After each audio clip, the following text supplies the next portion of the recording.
اتنا بڑا چیلنج آپ کے لیے MNA کا الیکشن لڑنا، تو اس سے آپ کیا کہنا چاہیں گے اس موضوع پہ؟ بلال بھائی، سب سے پہلے تو میں شکر گزار ہوں 110 کا اور آپ کا، آپ نے مجھے اپنے موقف کے لیے موقع دیا۔ جہاں تک آپ نے فرمایا کہ اتنا لمبا کیریئر نہیں ہے، تو کیریئر تو دیکھیں، میں اسٹوڈنٹ سیاست میں نے کی ہے، اس کے بعد میں میری فیملی سے MPs رہے ہیں، میری فیملی میں یہ پورا ہمارا ایک فیملی بیک گراؤنڈ ہے،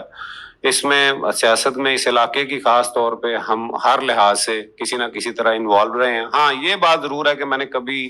خود سے الیکشن لڑنے کی، حالانکہ مجھے آفر ہوتی رہی، مجھے بار بار کہا گیا، اپنے دوستوں کی طرف سے بھی کہا جاتا رہا اور حلقے کے لوگ بھی کہتے رہے، لیکن شاید میں اس وقت مناسب اس لیے نہیں سمجھتا تھا کہ میں پچھلے کئی سال سے، خاص طور پہ 85 کے بعد میں نے جو اس ملک کے اندر دیکھا ہے وہ آپ کے سامنے ہے کہ یہاں پہ نظریے کی سیاست ختم ہو گئی۔ یہاں پہ صرف پیسے، اقتدار اور ایک جو ہے نا وہ سمجھیں کہ طاقت، اور جو اس کے حاصل کرنے کے لیے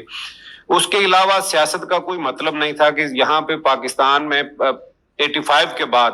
وہ سیاست کا مطلب صرف ایوانوں تک پہنچنا، یا سیاست کا مطلب یہ تھا کہ آپ نے یہاں سے مال بنانا ہے، پیسے لگا کے آپ نے جیتنا اور پیسے بعد میں بنانے ہیں، یہ سیاست کا مطلب رہا ہے۔ یہاں اس ملک کے اندر نظریے والی سیاست جو ہے نا پچھلے کئی سال سے موجود نہیں تھی۔ اب چونکہ ایک ایسی پارٹی جس نے اس مافیا کو،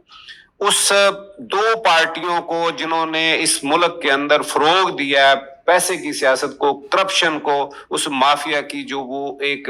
توڑی ہے، پارٹنرشپ کو توڑا ہے، تو جب PTI میدان میں آئی ہے تو ہمیں نظر آیا کہ یہ ایک نظریاتی جماعت ہے، جو بالکل جو ہمارے قائد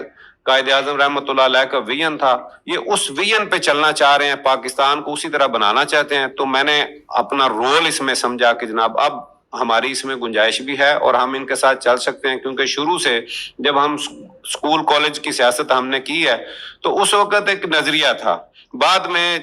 یہ نظریے والی بات رہی نہیں، اور آپ کے سامنے ہے کہ یہاں پہ دونوں جماعتوں کی آج کرپشن کے جو قصے ہیں، دونوں جماعتوں کے جو لیڈران ہیں، جو ان پہ اس وقت معاملات دنیا کے سامنے ہیں کہ ان نظریہ، آپ وہ کہتے ہیں ہم نظریاتی ہیں، لیکن مجھے آج تک سمجھ نہیں آئی کہ ان کا نظریہ پیسے کے علاوہ ہے کیا۔ تو اس وجہ سے جب خان صاحب آئے ہیں تو ہم ان کے ساتھ سمجھتے ہیں کہ ہماری بھی یہاں جگہ موجود ہے۔ ٹھیک ہو گیا۔